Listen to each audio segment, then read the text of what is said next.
ये बहुत कॉमन है कि अगर हमें कोई प्रोडक्ट परचेज़ करना हो, तो सबसे पहले हम शॉपिंग ऐप को ओपन करते हैं, उसको इवैल्यूएट करते हैं, उसके रिव्यूज़ देखते हैं और हम कभी-कभी बिना उसको परचेज़ किए आगे बढ़ जाते हैं। बट वो आपको फ़ॉलो करता है। आपके सोशल मीडिया प्लेटफ़ॉर्म पे इंस्टाग्राम, फ़ेसबुक, यूट्यूब, क्योंकि ये आपको ट्रैक कर रहा है, ये आपको देख रहा है, कह रहा है कि भाई आपने मुझे देखा तो परचेज़ कर लो।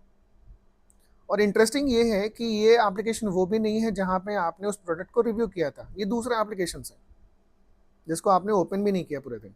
बट कंटिन्यूअसली पूरे दिन आपको ये प्रोडक्ट इन सारे सोशल मीडिया प्लेटफ़ॉर्म पे दिखेगा। हम वेबसाइट ओपन करते हैं और उसमें ईज़िली एक कुकीज़ करके आता है, उसको हम एक्सेप्ट कर लेते हैं बिना सोचे-समझे। ये आपके सर्च को मॉनिटर करता है, ये आप कौन से प्रोडक्ट पे थे, कितने देर थे, आपके बिहेवियर्स को स्टडी करता है।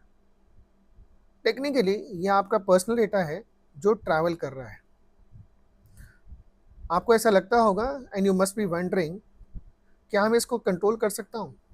और क्या इस तरह से मेरे पर्सनल डेटा को ट्रैवल करना लीगल भी है?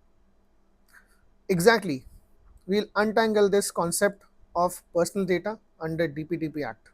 Before we start the podcast, request you all to subscribe the channel so that we can bring more valuable content to you.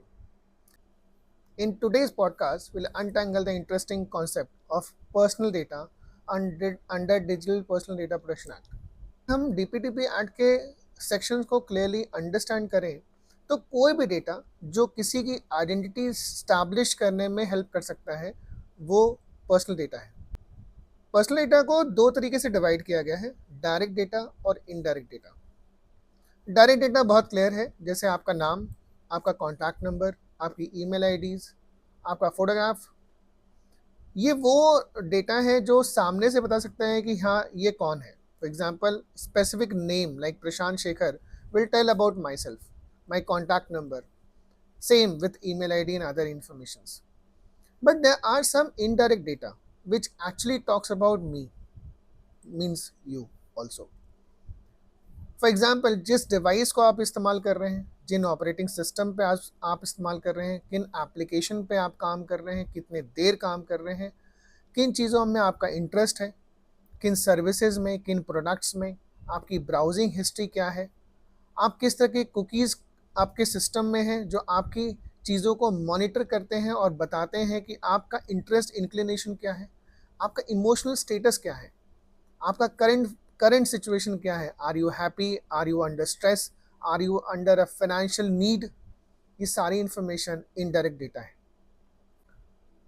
Data की डेफिनेशन को गेम चेंजर इसलिए भी कहा जाता है कि उसमें डायरेक्ट डेटा के साथ इनडायरेक्ट डेटा को मर्ज किया गया है बहुत क्लियरली। अगर इन इंफॉर्मेशन को मिलाया जाए तो एक प्रोफाइल क्रिएट होती है जिसको हम इंडिविजुअल प्रोफाइलिंग भी कहते हैं। That means a browsing history, a device, an application, a interest, a emotional status, अगर इन सबको मिलाया जाए तो एक इंडिविजुअल तैयार किया सकता है। That is called profiling. So honest answer ये है, companies can collect data but DPDP act will help them or will help us in understanding the usage and the consent towards those data. We should understand where this profiling can go wrong actually. For example, manipulative ads targeting you based on your emotionals. जैसे मैंने आपको बताया कि आपके behaviour को study करते हैं, आपके इमोशंस को स्टडी करते हैं। For example if you are in stress और financial stress, they will come up with such product which will intend you to purchase and become their customers. Discriminated pricing, एक ही product एक ही services के लिए based on profiling आपको different तरीके के प्राइसेस ऑफर किए जाते हैं। Another, a data breach, for hacker your profile is a key for there lot of money and they can easily take that information, sell to the prospective customer and make money out of it. Another, over collection of a data, जब हम किसी तरीके की information को ignore करते हुए accept all कर देते हैं, that you don't need any customize acceptance और consent, it is also lead to a major problem. मैं प्री DPDP एक्ट और पोस्ट DPDP एक्ट को ईजिली सेग्रीगेट कर सकता हूँ। प्रायर टू DPDP एक्ट आपका डेटा साइडली कलेक्ट किया जा रहा था, उसमें किसी कंसेंट की ज़रूरत नहीं थी, आपका कोई ग्रीवेंसेस रिड्रेसल मैकेनिज्म नहीं था। बट पोस्ट डीपीडीपी एक्ट आपको आइटमाइज कंसेंट की ज़रूरत पड़ेगी। ब्लैंकेट कंसेंट एक्सेप्टेबल नहीं है। जिस चीज़ के लिए आप डेटा दे रहे हैं उसी चीज़ के लिए इस्तेमाल करना होगा। फॉर एग्जाम्पल आपने कॉन्टैक्ट नंबर दिया तो उन्हें स्पेसिफाई करना पड़ेगा ये कॉन्टैक्ट नंबर किस चीज़ के लिए यूज़ करना है। For example OTP, email ID for making communications, your name for identification और any other things. Even cookies में भी आप easily customize कर सकते हैं. They can stop tracking or having a monitoring on your search और behavioral pattern study. Grievances redressal के लिए DPBI बोर्ड स्टैब्लिश की गई है जो आपके कंप्लेंट के बेसिस पे इमीडिएट एक्शन लेगी। और DPDP एक्ट के अंदर स्ट्रिक्ट पेनल्टीज प्रोविजंस डाले गए हैं जिसकी मिनिमम पेनल्टी 50 करोड़ से स्टार्ट होती है।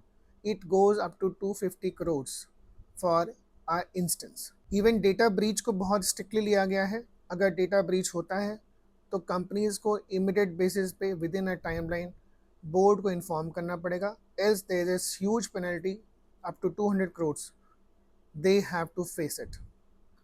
That means DPBI stands to ensure a transparency in the process, accountability to be decided, companies किस डेटा को किस लिए ले रही हैं उन्हें क्लियरली डिफाइन करना पड़ेगा, उनकी प्राइवेसी पॉलिसीज क्लियर होनी चाहिए so that a breach of trust do not arise and they should ensure that there no data breach is happening.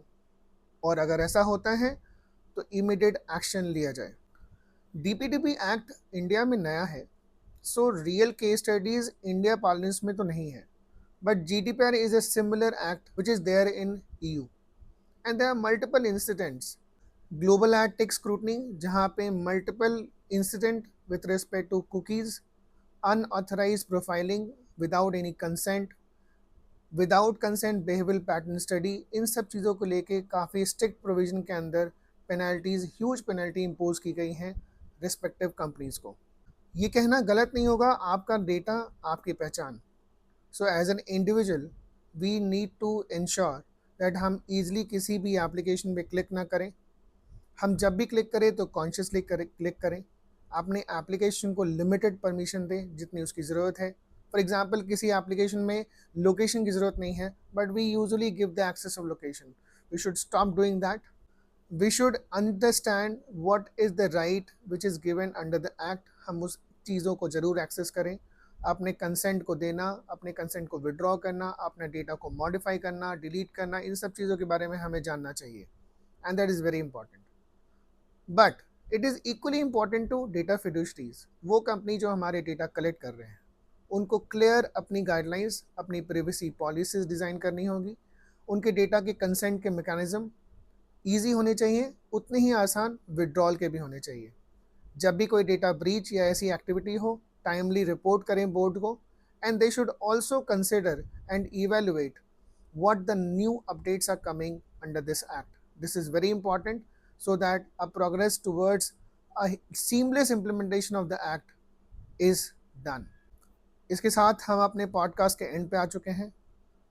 Thanks for watching me with patience. We'll come back with some more interesting content.